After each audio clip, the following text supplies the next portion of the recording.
Olá, esse é o seu podcast História da Música Cristã no Brasil. Muito obrigado e uma ótima viagem na história da música cristã do Brasil. Que alegria poder conversar com você. Nesses dias de quarentena, eu tenho disponibilizado e conversado a respeito da história e uma figura importantíssima, então é uma honra poder falar com você essa manhã, viu? Seja muito bem-vindo. Obrigado, Ramon. Prazer é meu, viu? Joia. E eu sempre abro as conversas, né, com a seguinte pergunta, né? Como tudo começou? Como a música entrou na sua vida e o evangelho? Uhum. Essas duas coisas, elas meio que coincidem, assim, no tempo. Eu comecei a estudar violão com 13 anos, e aí eu conheci uma menina, né, na escola frequentava uma igreja, e ela também tocava, e ela era uma evangelizadora, na verdade. E eu tinha outros amigos que a gente morava na mesma rua, e também eles estavam estudando violão. E ela nos convidou um dia para ir na casa dela para a gente fazer um som juntos, para ficar tocando, essas coisas. E lá na casa dela que eu ouvi pela primeira vez o que a gente chama de música cristã. Eu nunca tinha ouvido, não tinha noção do que isso era. E aí dali ela nos convidou para ir na igreja dela, para tocar com ela. E aí eu fui e fiquei. Então a história com o evangelho começa através dessa menina e da música, né, que nos uniu. Né? Você é de São Paulo, não é isso? Foi em São Eu sou Paulo? paulistano, sou paulistano. Então você já entra numa questão aí envolvido por música. E quando você entra na igreja, o que é que você escutava? O que é que passa a ser a sua as pessoas, na sua inspiração, as pessoas que você se É, espelha? a primeira canção que eu ouvi, na verdade, na casa dessa menina, no toca-discos dela, né, era justamente Louva a Deus, louva a Deus, e ao Senhor Jesus de quem as bênçãos vêm.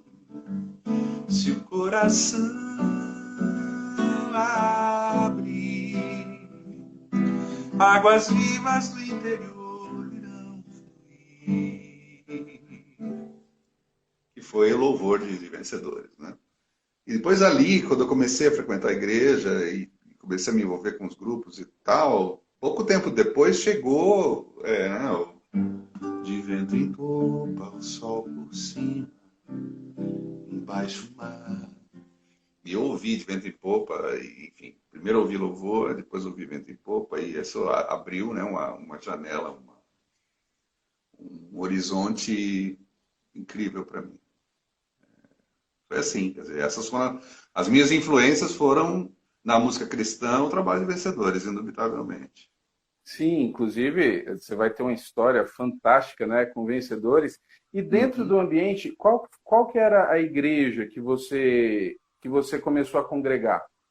Então, essa igreja para onde nós fomos era a igreja quadrangular, aqui em São Paulo, a igreja sede, que era uma igreja, e ainda é uma igreja grande. Eles tinham o que eles chamavam de lira, que era tipo uma banda sinfônica, tinha um coral, tinha um órgão Hammond maravilhoso. Então, domingo após domingo, eu vivia exposto a esse ambiente, né? E com a possibilidade ainda de, nos grupos de jovens, tocar as nossas coisas. Foi aí que, quando eu tomei contato com o Trabalho de Vencedores, eu comecei a tirar as músicas, e a gente cantava as músicas no culto e nas reuniões de jovens e tal. Aí depois, mais adiante, quando eu tive a oportunidade de participar de Vencedores, eu já tinha aí por volta de uns 18 anos, foi que eu tomei contato com as igrejas históricas, né? Ok. Com a igreja presbiteriana, com a igreja batista, porque eu vivia naquele mundo hermético lá da Quadrangular. igreja pentecostal. E também aí foi um outro horizonte que se abriu, né? Primeiro foi o da música e depois foi esse, né, da igreja como um todo. Aí eu logo fui para a faculdade teológica, enfim. Então foi isso. Estamos falando, né, de uma fase ali nos inícios dos anos 80, provavelmente, né, pelas referências. Dentro da igreja que você estava, você, na verdade, a igreja tinha uma visão musical? Você foi acolhido nisso? Ou ao ter contato aí com a musicalidade, principalmente de Vencedores nessa fase, você percebeu que precisava expandir os horizontes? Exatamente. Você falou uma coisa, isso mesmo. Eu senti no primeiro momento uma resistência, assim, né? Eu não sei se era ciúmes ou se era medo, né, Uhum. de que a gente pudesse abrir as asas e voar. Eu acho que muito provavelmente. Então, assim, a igreja, a liderança, né, assim, não viu com muito bons olhos essa minha aproximação, não, com Vencedores e tal. Tanto que pouco tempo depois eu saí. E depois a minha caminhada, né, a minha peregrinação espiritual, ela se deu muito mais nos ambientes das igrejas históricas.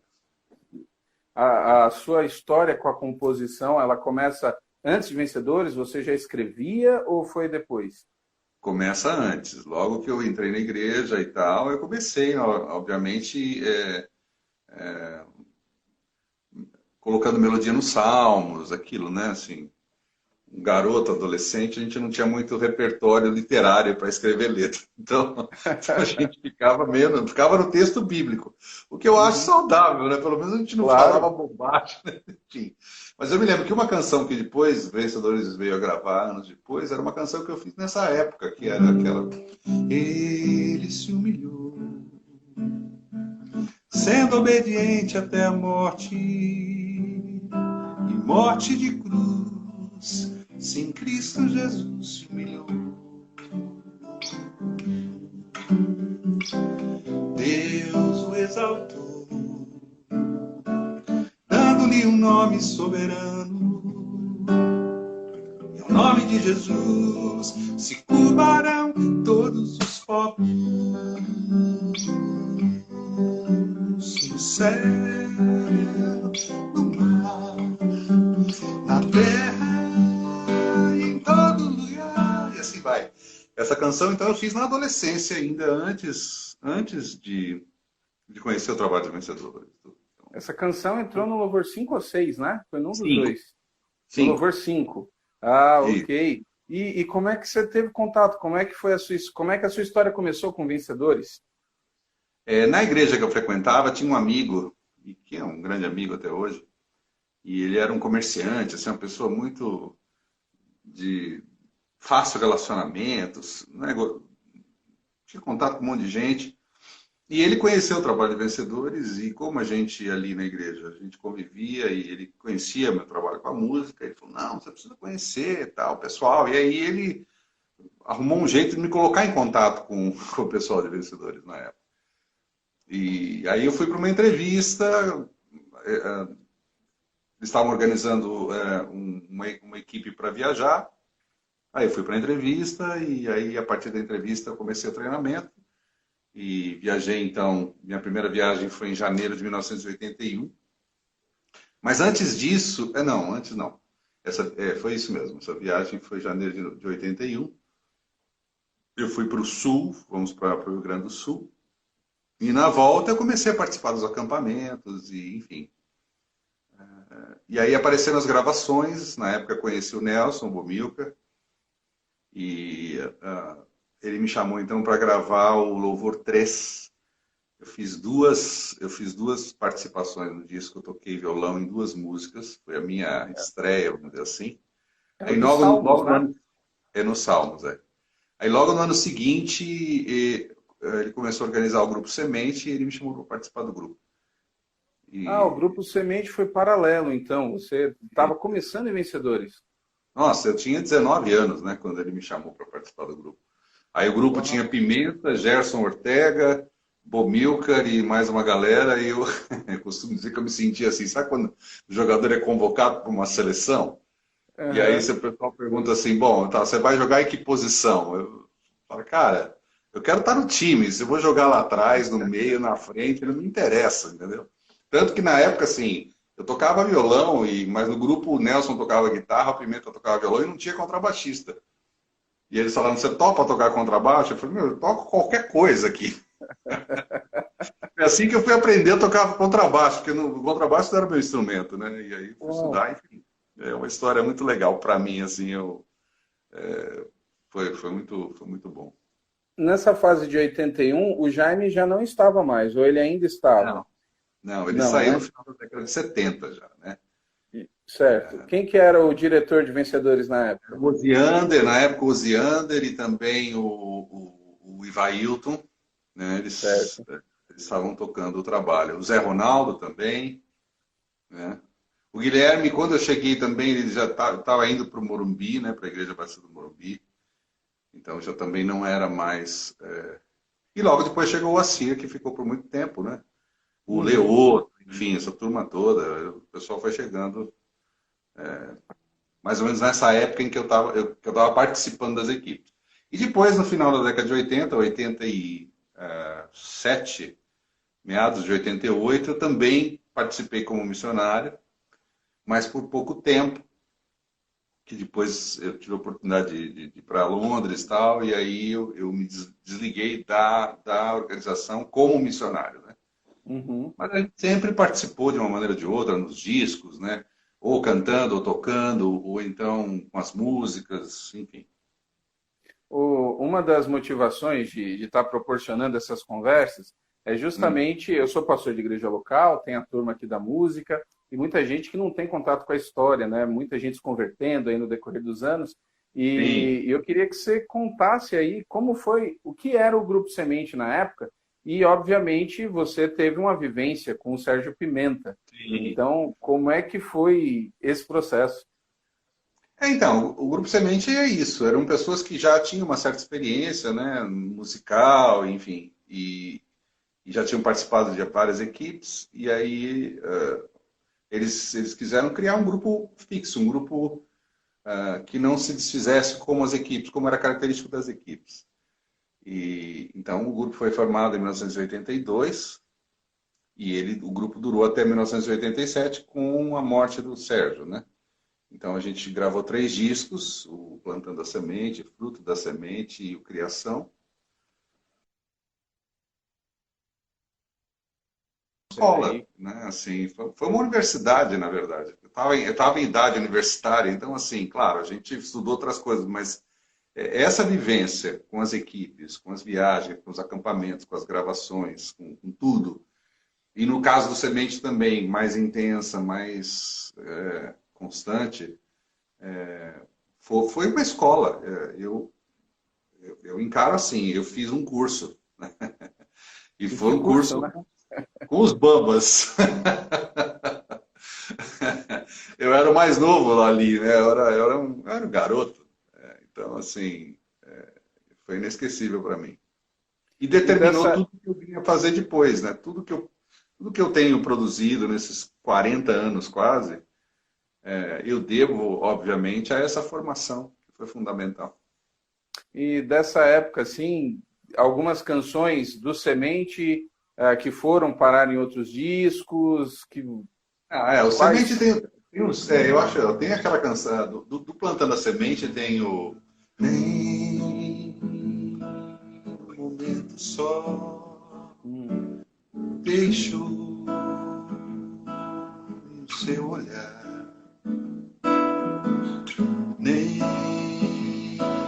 quando eu dava dó,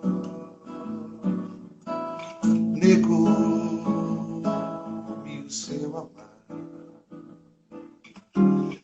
nem quando me omiti, como se pudesse me esconder, nem mesmo quando não vi solução, negou seu perdão.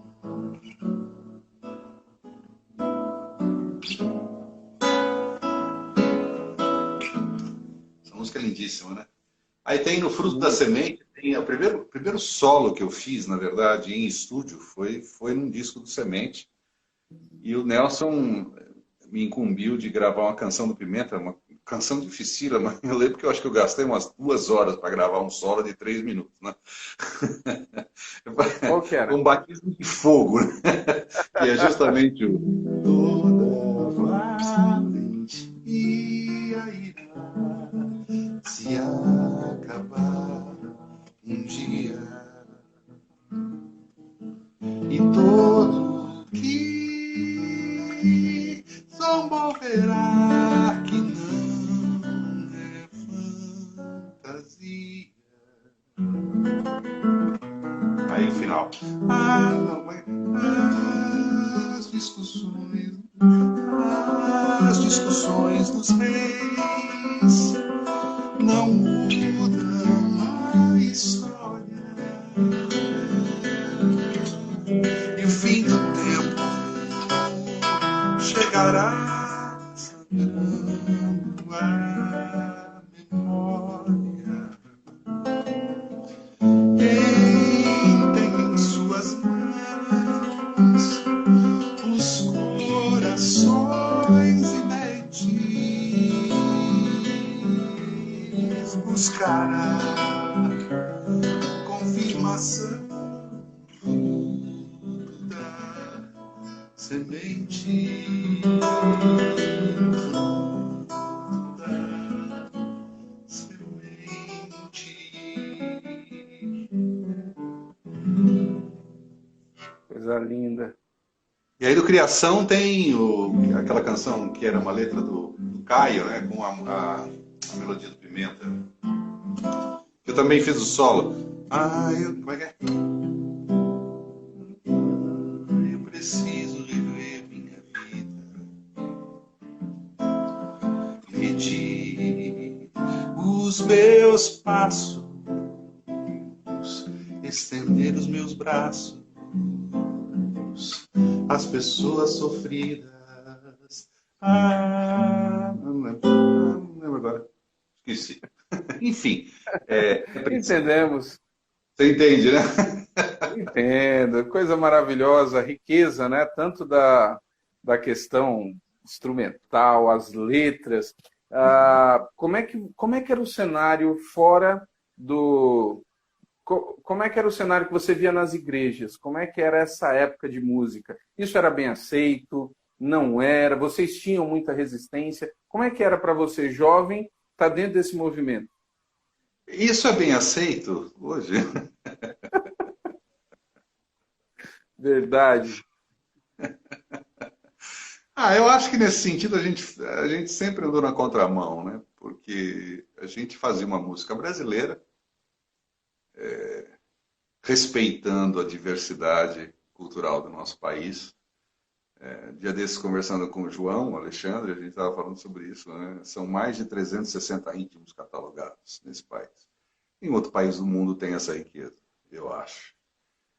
E eu acho que o trabalho de Vencedores, principalmente nas décadas de 80, né, desde o seu início final da década de 60, quando foi criado, tinha influência, obviamente, americana, porque não tinha nada, um cenário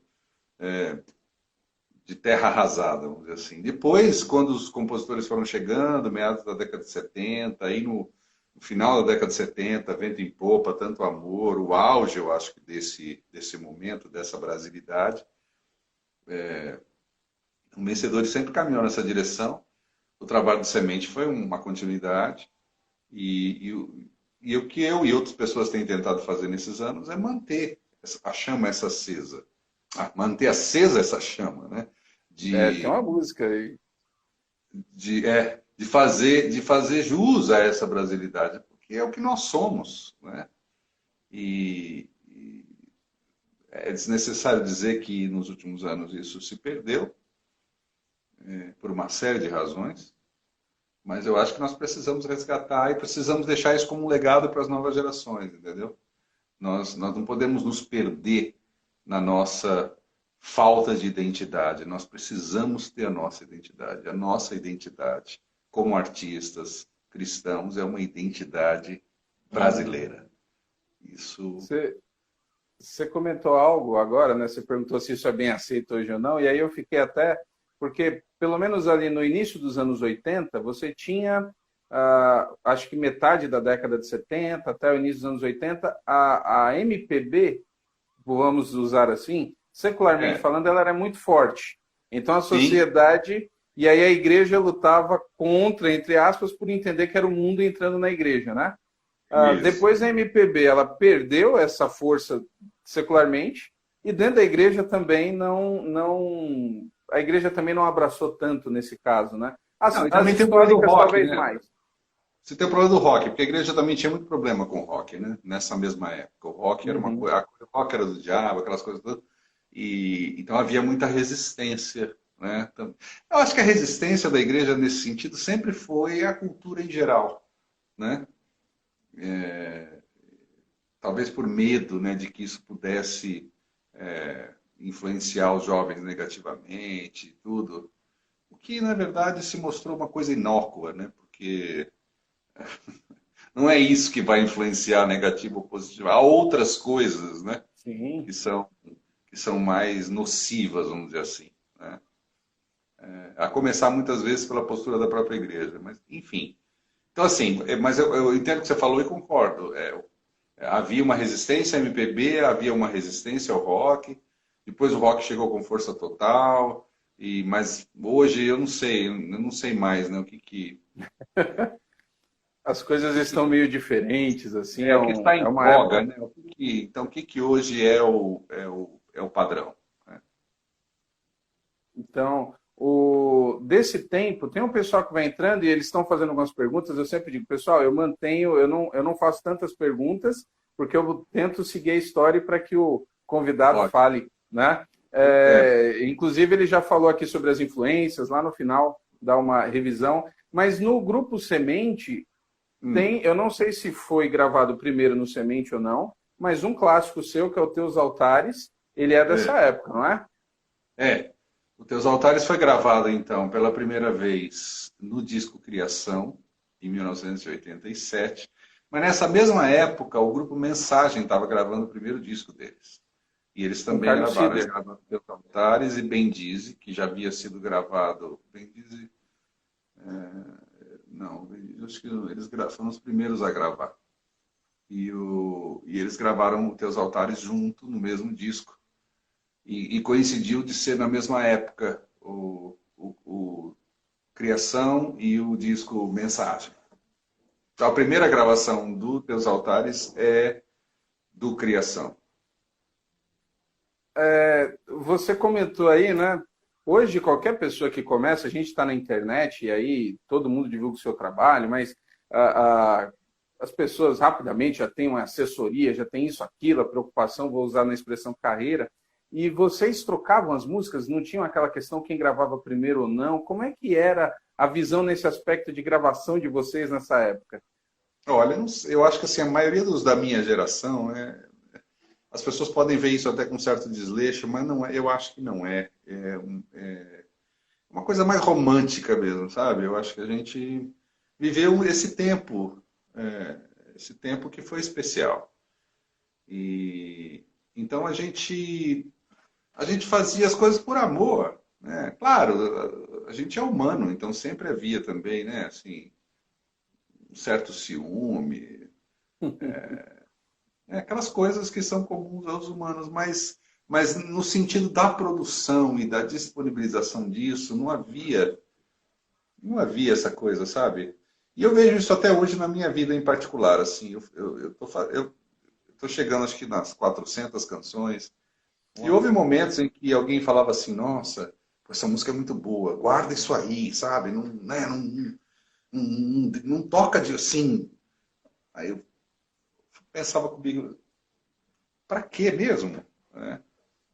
E eu acho que e aí é um princípio espiritual que eu tenho para mim, né? Se você recebe alguma coisa, e eu acredito que que isso vem de Deus, você não pode reter. Quanto mais você entrega, mais você recebe. E quanto mais você retém, menos você recebe. verdade. Então assim, não, eu me recuso, assim, sabe? Eu entendo, eu me considero uma pessoa relativamente inteligente, então, assim, eu sei o que é marketing, eu sei o que que é divulgação, eu sei o que que é um profissionalismo em se tratando de arte. Tudo bem, eu entendo e eu dentro do que eu entendo, eu procuro fazer o máximo para disseminar o meu trabalho. Mas isso tem limite, sabe? Isso tem limite. Não quero vender minha alma, não quero. E a essa altura da vida, muito menos. Amém. Eu me sinto livre para fazer o que eu acredito. Agora, na quarentena, eu estou produzindo uma série de discos com uma série de canções com vários amigos, né, em vídeo e áudio, disponibilizando isso. Algumas pessoas perguntaram, nossa, mas você está colocando tanta coisa ali inédita, e depois? Eu falei, depois o quê? Depois a gente faz outras. É verdade, tem esse privilégio, Simples né? assim, né? Oi? Olha, o Não é? privilégio, né? A composição não é um problema. Exato, é uma solução, não é isso? Vocês Então eu vejo tinham, assim, Jorge, você já disse, você dessa turma era o mais novo ali. sim. Vocês tinham ciência do que vocês estavam, do movimento, do que vocês estavam fazendo, Não, a do que menor noção. gerava na história das igrejas ali? Não, né? Não, não. Nem a menor noção. E eu acho que tudo isso que foi produzido, eu acho que é alguma coisa que só vai ser entendida e só vai ser assimilada daqui uns 100 anos, entendeu? A gente já Entendi. não vai estar mais aqui. Como diria o Jobim, né, citando Cícero, breve é a vida, longa é a arte. Uau, verdade. Então É, a gente passa e o que a gente está produzindo hoje, se é feito com integridade, se é feito com verdade, se é feito com inteireza de coração, é a arte que se perpetua. Tem tanta coisa que a gente ouviu, eu pelo menos ouvi nos últimos 40 anos, tantos grupos, tantas coisas que desapareceram, né? verdade. Também não tinham qualquer relevância, qualquer importância, qualquer sentido mais profundo. Então, o meu objetivo, o meu alvo de vida é, é poder produzir uma arte que se perpetua. Amém. E com certeza. Que daqui a 100 anos, 200 anos, alguém vai falar assim, poxa, deixa eu fazer uma pesquisa aqui o Google ultrassônico, e ver o que, que o pessoal fazia de música 200 anos. Como a gente faz com quem escrevia música há 200 anos, e tentar entender, né, como é que eram as circunstâncias, e o que levou essas pessoas a deixar isso como legado. Eu acho que é essa a nossa função, essa é a nossa tarefa. Com certeza. Estou vendo o pessoal entrar aqui. O Maurício Caruso, que entrou, o Mauricinho, que toca violão, Isso. é ele mesmo, né? Grande Grande Maurício. abraço. Eu estava em Abraço. Vencedores, lá no escritório, quando ele começou a tocar com Vencedores ali. Lembro bem das histórias de Santos, né, Maurício? E o Carlos Bragantini também entrou aqui. Muita gente entrando. Sejam bem-vindos, queridos. E você falou sobre há 200 anos estudarem, né, o que foi feito. Eu queria que você contasse para nós a história por detrás de Teus Altares, que é uma música que o Brasil canta e muito até hoje. É uma história muito simples. Eu tinha 21 anos de idade quando eu escrevi. E eu me lembro que era uma quarta-feira. Eu estava em casa, na casa dos meus pais, obviamente. Estava na sala, sentado no tapete da sala de estar. E aí eu abri a Bíblia e estava lendo os Salmos, né? Porque, de novo, como eu te falei, no começo os Salmos eram leitura Uma ponte. obrigatória para poder fazer música. E aí eu li o Salmo, que eu já conhecia, mas naquela noite em particular ele soou de uma maneira diferente e ele me emocionou ali. E aí eu lembro que eu peguei o violão e eu fazia uma batida.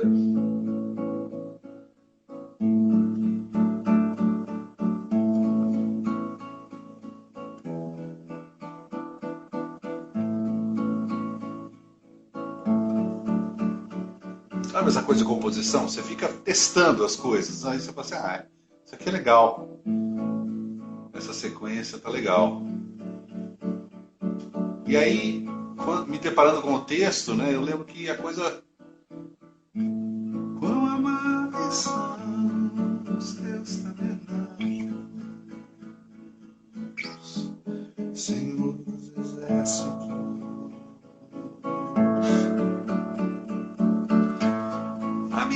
alma suspira e desfalece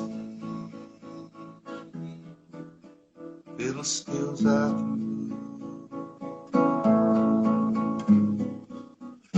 O pardal encontrou casa, a andorinha ninho para si.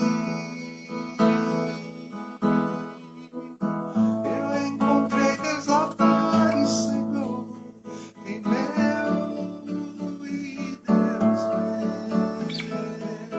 Eu encontrei teus altares, Senhor, em mel e Deus meu.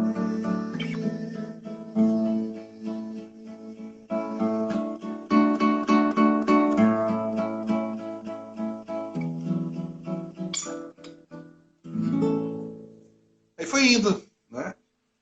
E Quando termina assim uma música, você olha para ela e diz assim, nossa, essa é especial aqui. Você percebe ou todas as músicas têm, como é que funciona para você? não, é interessante. Bom, a primeira sensação é aquela do texto do Gênesis, né? Assim, Deus cria o dia e ao final do dia ele olha e fala assim, ficou bom. Eu acho que essa fagulha criadora que todos nós temos, né? Que é uma coisa divina, que não é uma coisa meramente humana, eu acho que é comum a todo mundo que cria o que quer que seja. Né? Quando você escreve um sermão, ao final você fala assim, cara, puxa, falou comigo e tá bom isso aqui. Né? Tá bom. Agora, respondendo essa questão de músicas são como filhas, então é complicado você falar assim, essa aqui é melhor que a outra. Isso dá uma confusão familiar incrível. Então é melhor Entendo. não. Tá Não, mas certo. agora acontece muita coisa assim, isso em se tratando de gravação, né? Às vezes você vai para um estúdio gravar uma música e aquela música você fala assim, nossa, essa música vai ficar linda, maravilhosa. E ela fica boa. Mas aí às vezes você leva uma outra que você não está com essa expectativa e ao final de todo o processo ela ganha vida própria. É uma coisa misteriosa assim. Você ouve e fala assim, nossa, ela ficou maior do que eu imaginava, ela ficou melhor.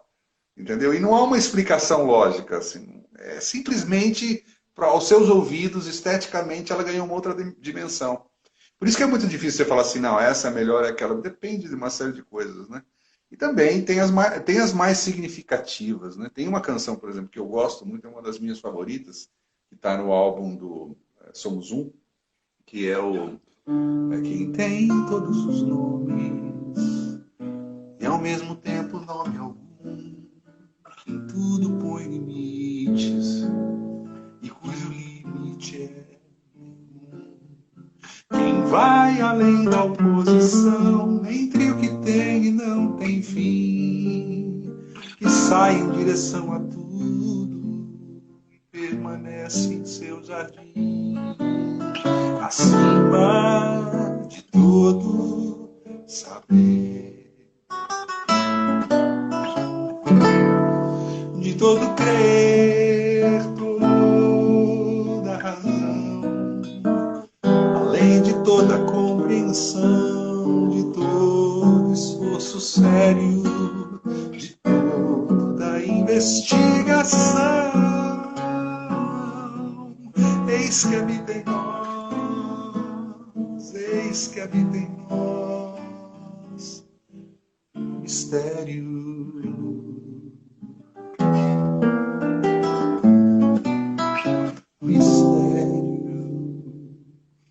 Essa canção para mim é muito especial, assim, eu gosto muito, eu gosto dela esteticamente, do resultado, né?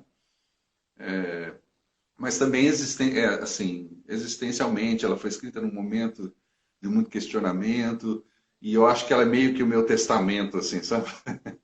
Uau. Espiritual. Então, para mim, ela tem um valor muito especial. De novo, não é a melhor, não é a mais, sabe? Mas Por então, uma, algumas canções têm isso, elas marcam um momento da sua vida, ou uma maneira de você ver a vida, enfim. Então, eu até gosto. por curiosidade, diz aí uma que você não esperava que. É uma dessas que você falou que chega no estúdio, ela ganha uma vida maior do que você imaginava, assim. Lembra de alguma? Poxa, eu estou tentando lembrar agora. Eu acho que essa agora do que a gente fez o vídeo no projeto das canções da quarentena, que é o Maltrapilho, né? É Uhum. uma canção que eu fiz inspirado naquele livro do Brennan Manning, O Evangelho e Maltrapilho, que assim, eu acho que ela, né, quando todo mundo participou, os músicos tocaram, eu acho que ela Ganhou. ganhou, sabe, um plus, né, em relação ao original. É um exemplo, né? Seguindo, né, voltando até para a questão, é muita coisa, a gente fica. Você mesmo falou, você depois acabou saindo de Vencedores, iniciou a fase dos seus discos solos, né? Sim. E como é que foi para você voar em carreira solo? Acho que foi um processo natural, era, né, assim, eu acho que foi assim também, né, você vê o próprio João, que participou do Milad, depois ele começou a fazer o trabalho dele, e outras tantas pessoas, né? E acho nesse sentido a contribuição de vencedores é muito importante, né? Porque todo mundo passou por aquele treinamento, todo mundo andou junto num determinado momento, e depois, olha, o mundo é a minha paróquia, regaça as mangas e vai à luta, né? E eu sou muito afortunado. Eu fiz, na verdade, até agora 12 álbuns solo, né? Sabe que o Michael Jackson também gravou 12 álbuns, né? Uau! Aí, claro que eu vendi bem menos do que o Michael Jackson, mas Alguns zeros a menos, tudo bem. muito zero. Olha, põe zero aí nessa conta. Mas isso é emblemático. Né, assim, é pouca gente, eu acho, que conseguiu fazer 12 álbuns na vida. Então, assim, eu me considero assim muito bem-aventurado, sabe, muito privilegiado de poder ter chegado até aqui. E o mais importante. Oi? Eu falo assim, tem gente que chega em 12, mas 6 são coletâneas. Pois é. O pessoal, Tem isso o também. pessoal fica fazendo coletâneas, né? Melhores momentos, um, dois, três, quatro, cinco. É um negócio impressionante. Não, mas o mais importante de tudo, Ramon, é que assim, hoje eu me sinto assim, muito encorajado a continuar fazendo. E sinto que com o tempo a gente vai aprendendo, a gente vai se aprimorando, a gente vai acrescentando experiência de vida e de conhecimento, tanto musical quanto literário. E então assim, sinceramente, eu acho que o melhor está por vir, né? Ó, Se outra Deus me der música. saúde, me der vigor e vitalidade, eu quero produzir muito, né? Porque é aquilo que a gente falou Amém. agora, há um legado a ser construído, né? E até onde eu consigo enxergar, o meu legado não acabou. Então, Graças a Deus por isso. Que bom. isso me motiva, mesmo agora em tempos de, né, de isolamento, para mim tem sido, claro, a gente sofre como todo mundo, mas eu tenho produzido, né, com o Gladir, alguém perguntou aí, né? O Gladir tem sido um grande parceiro. Essa semana mesmo, eu mandei 3 melodias que eu tinha guardado no celular e o camarada me mandou 3 letras. Então, assim, fiz 3 músicas em uma semana, acho que bati um Uau. recorde, né?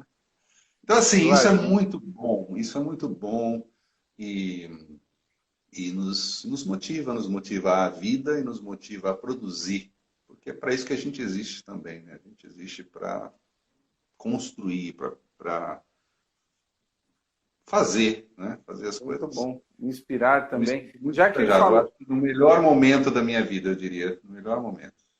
Que bom. Falando disso, e já citaram o Gladir, eu queria que você comentasse sobre grandes parceiros aí de composição, a tua relação com eles.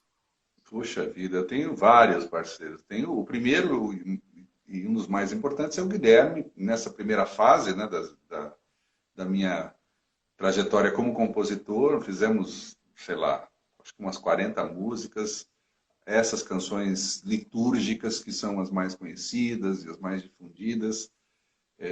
Foi fundamental nesse processo, como letrista, e me ensinou muito, aprendi muito com ele. Depois vieram outros, tem o Carlinhos Veiga, tem o Paulo César Brito, lá do Rio de Janeiro, nós temos uma canção juntos. Tem, meu Deus, com o Bomilca, tem com o próprio Pimenta, fizemos uma canção juntos. E agora, mais recentemente, nos últimos 15 anos, nossa, 15 anos já se passaram, com o Gladir, né? Nós já fizemos, sei lá, nós estamos chegando na casa das 100 canções juntos, né? Uau. E ele também é uma grande inspiração, aprendo demais, e ele me motiva, é uma pessoa que me encoraja, né? Qualquer ideia, por mais boba que possa parecer, ou tanto ideia musical quanto de letra, às vezes eu escrevo e falo, olha, eu li um verso numa série. Um dia desse eu estava assistindo uma série na TV, e um dos personagens falava assim, como é que é? Uma vida escrita, uma vida contada é uma vida vivida. Eu achei aquilo tão bonito. Aí ele me mandou uma letra de uma outra coisa, e aí faltava um pedaço. Eu falei, olha, Gradir, eu assisti uma série e o cara falou isso. Aí depois de meia hora ele me mandou o restante da letra e incluiu os versos da que eu assisti na série, sabe? Essas coisas assim. É, lindo, lindo. Então, é uma pessoa que muito importante na minha vida hoje. Tem sido Até, nos últimos anos. até pegando a deixa que você me deu aí, sábado eu vou conversar com o Carlinhos Veiga. Né? É, Sábado tem legal. a conversa marcada com ele aqui às 11 também. Você também compôs com o Heather? Ah, sim, claro. Fizemos, né, lá atrás, na década de 80, o Vento Livre, fizemos algumas canções também lá do Missões, em parceria, Missões 2, né, Cantata de Atos. De todas as tribos é sua? Sim, de todas as tribos, é minha com o Guilherme. Ah, então você também passou naquela fase do Morumbi, que estava o Guilherme, o Sim, João estava por lá lá. também, é. Sim, Isso foi foi muito importante. pós-Vencedores ou foi na mesma época? Foi na mesma, foi simultâneo, porque com Vencedores eu comecei, como eu disse, em 81, e aí a gente foi gravando os discos, né, a série Louvor foi seguindo, e aí surgiu o movimento no Morumbi, eu estava lá também, então tinha dia que eu gravava um dia com Vencedores, o outro dia com Morumbi, né, Ah, ok. tudo junto, tá? As coisas iam acontecendo juntas, né? A Então de todas participei, as. sim, lá dos discos de Missões, 1, 2 e 3, Vento Livre, então foi muito importante também, um trabalho muito importante. Acho que... Oi? Agora, fala. De todas as tribos, ela também é uma canção que ela entra no louvor congregacional do Brasil inteiro, né?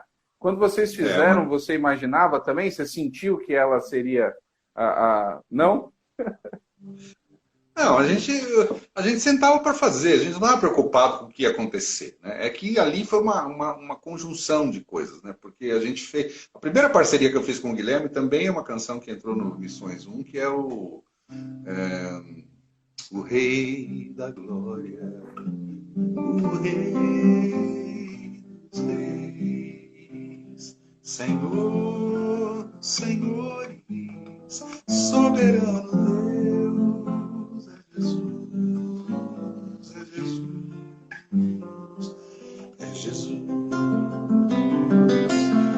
E aí, logo depois, a igreja organizou uma conferência missionária e nós sentamos e falamos assim, a gente precisa fazer canções para essa conferência. Foi aí que nasceu, de todas as tribos, povos e raças, muitos virão te louvar. Tantas culturas, línguas e nações, no tempo e no espaço, virão te adorar. Bendito seja sempre o Cordeiro, Filho de Deus, raiz de Davi. Bendito seja o seu santo nome, Cristo Jesus, presente aqui.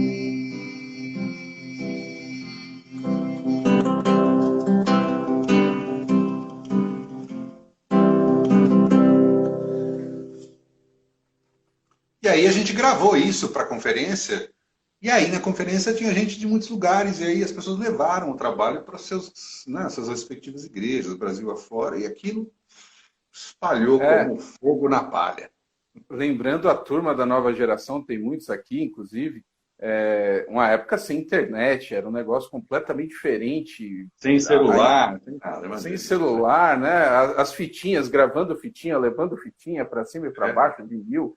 E essa explosão acontecendo. É lindo, né? Emocionante de ver isso tudo. Os processos também. Eu gosto muito das histórias, assim, a gente fica enriquecidos, né? Eu não sei se você vai ter a mesma visão. Peraí, Tem um estão disco tocando de... aqui. Peraí. Ah, faz Alô? parte. Live. É o Jorge. Ah, tá bom, não tem problema. Tchau. Foi engano.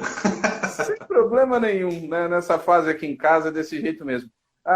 Nós sabemos que o cenário musical ele vai ter uma mudança enorme no início dos anos 90 até metade, a gente vai entrar numa outra fase, mas tem um disco de vencedores que eu vejo até como assim uma volta, uma resposta, que é o Louvor 8. O Louvor 8 ele nasce ali naquela efervescência, a, a, o gospel surgindo, e o Louvor 8 ele vem de novo com você, João Alexandre, o Heather. Ele tem uma música no Louvor 8, Ajuntamento. Como é que foi participar do Louvor 8 naquela época? Qual que era a visão que vocês tinham?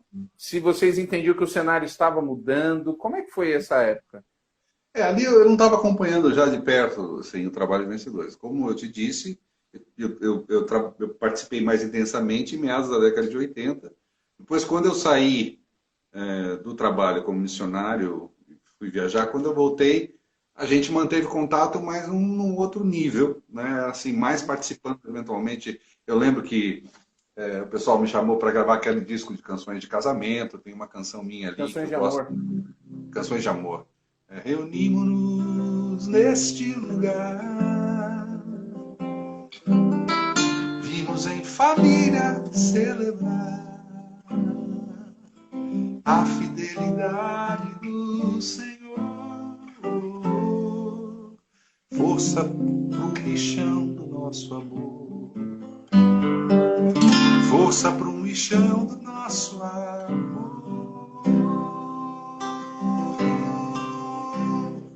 Essa canção eu fiz pro Só, Armando e pra Priscila, aproveitar e mandar um abraço para eles. só Eles um fizeram agora parênteses. 25 anos de casamento, né? E eu cantei essa Essa, música no casamento dele. e essa Diga. música eu cantei no meu casamento. Sério? Eu gosto demais dela. Eu gosto muito dessa música também. Parei. Tá ali na lista das minhas preferidas, né? Linda, linda, linda essa E música. aí, então, e assim, né, o Acira, o Stanley, assim, falou, olha, Jorge, estamos fazendo um disco novo, você tem música, você... Aí eles falavam, você quer cantar alguma coisa? Tem uma outra canção que eu gravei também naquele disco, acho que era... não lembro agora o nome do disco, e a canção dizia assim, chegue perto de ti, nesta minha oração, dá ouvidos, ó Deus, ao meu clamor a ti. É uma parceria com o Guilherme também, que a gente tinha guardado, e aí esse projeto. Então, assim, eu ia participando, e aí nessa época do Louvor 8, de novo, o Stan e o Assir, olha, você tem coisas para gravar, e eu tinha um ajuntamento que eu escrevi em 94, e que eu gravei em 96 no meu disco Presença, Presença. que o César Elbert produziu e tal. E então foi isso. Aí ela entrou nesse projeto do Louvor 8. E Eu não me lembro qual que é a exatamente do nome história, do Louvor 8. a Ah, história do ajuntamento, assim, a história composição, do como foi? ajuntamento, ela teve duas etapas, na verdade. Eu lembro que eu fui numa reunião do pessoal do Projeto Raiz, que era uma igreja aqui em São Paulo, de amigos queridos, Lisânias, essa turma toda. E eu me lembro num domingo que eu fui lá e durante o louvor, durante a música era o Nelson que conduzia e tinha o Edu Cida, né, enfim, grata memória, entre A Léo, outros, né, a esposa. isso, entre outros ali. Eu me lembro que no meio do período de música deles, me veio essa inspiração de falar sobre aquele momento, né? Como é que a gente poderia descrever esse momento? E ela também é inspirada, tem alguns versos ali que são inspiradas numa canção do Keith Green, que é um músico americano, que também deixou assim um legado incrível, uma pessoa incrível, fez um trabalho, morreu muito jovem, mas deixou assim uma herança musical maravilhosa. Ele tinha uma música chamada Rushing Wind, que significa vento impetuoso. E aquela música, nossa, aquela música eu acho maravilhosa. E aí tem uma parte na música que ele fala assim, Come and breathe your breath upon me. Vem e sopra o teu sopro sobre mim. Era um verso da Lindo, canção. sim. Aí naquele dia que eu tava lá ouvindo aquela música, aí eu lembrei do Keith Green, aí eu falei, cara, vem e sopra sobre nós teu sopro. E aí, né, escrevi todo o resto. Ah, faz um Mais ou pouquinho dela, menos essa isso. música é linda. Vou fazer um trechinho aqui então. Vem e sopra sobre nós teu sopro, reunidos neste ajuntamento. Honre e santifique este momento com a tua igreja que é teu povo.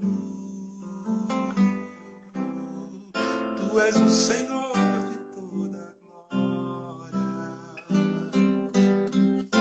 hoje e sempre como foste outrora, no correr da história, revelando teu amor, Deus bendito, Rei e Salvador. Deus bendito, Rei e Salvador. Deus bendito, Rei e Salvador. Deus bendito, Rei e Salvador.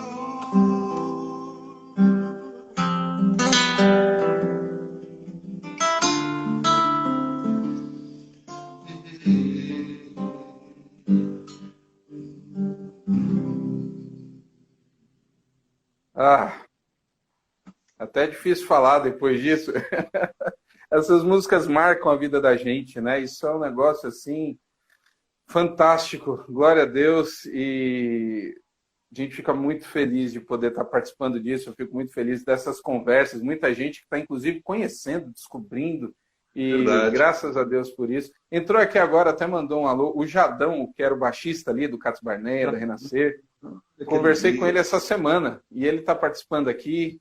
Graças a Deus. Eu fico feliz aí desses encontros. E você segue ali depois do Louvor 8, que eu, como eu falei, Louvor 8, na minha humilde opinião, é um dos maiores da série Louvor, né? Eu acho assim a qualidade fantástica. Mas aí você citou também um outro trabalho lindíssimo, que é o Presença. Como é que o Presença aconteceu na sua vida? Foi assim, o César e o Rogério Enachev, na época, eles criaram um selo chamado Companhia Alternativa, e eles me chamaram para gravar com eles. E foi isso.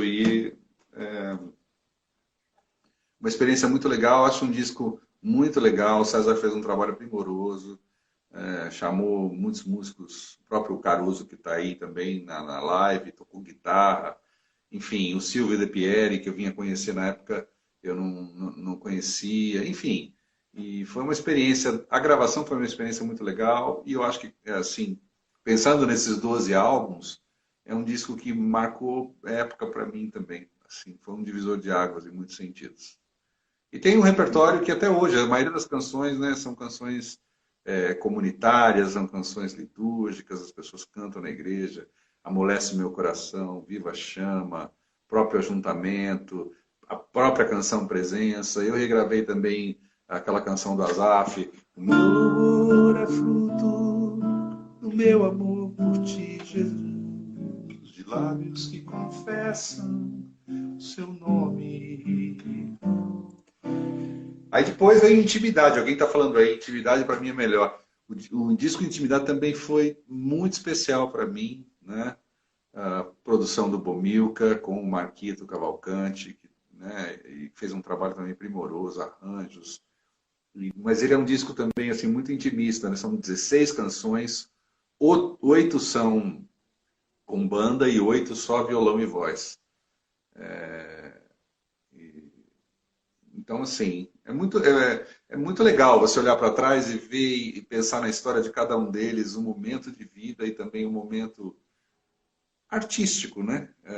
As influências, o que a gente estava ouvindo, o que a gente estava querendo dizer também, né? Então, de novo, Ramon, eu me sinto muito, muito, muito, muito grato, muito privilegiado, né? Por Que ter podido bênção. escrever essa é a minha história. Né? E Não nós... é pior e não é melhor do que ninguém, mas é uma história. História, né? Estou vendo aqui, o Carlos Bregantin está aqui também, está acompanhando. Ficamos honrados aí com a presença também. Aos amigos que entraram pela chamada aí no perfil do Jorge, né? Se inscrevam ali no História da Música Cristã no Brasil. Tenho tentado trazer, resgatar, conversar com pessoas que marcaram a história. Ô Jorge, é na intimidade que você grava aquela música Ninguém é Igual a Jesus? Essa música não é sua, mas você traz. Não, É nele, não. não está gravado em nenhum disco meu, não. Na verdade, acho que não está naquele EP, não, né? Eu fiz um EP, mas eu acho que não tem, não. Eu não lembro. Canção público africano. Foi quando eu estive na África, em Angola, que eu aprendi. E aí eu cantei por um tempo. Eu lembro até que o Ademar ouviu, e eu acho que ele cantou até muito mais do que eu essa canção, né? E inclui no seu repertório e tal. Mas era um cântico de louvor que o pessoal cantava nas igrejas lá, que eu aprendi, toquei algumas vezes. Né, que é um trabalho também muito forte. É nesse, eu acho que essa música está gravada no Chamado. Está gravada onde? Não sei. Não, acho que não está. Não, no Chamado. Já vi vídeos, né? No Chamado não está. Certo. Quero muito participando, eu não consigo citar o nome de todo mundo, inclusive o professor Uchoa, que é fã.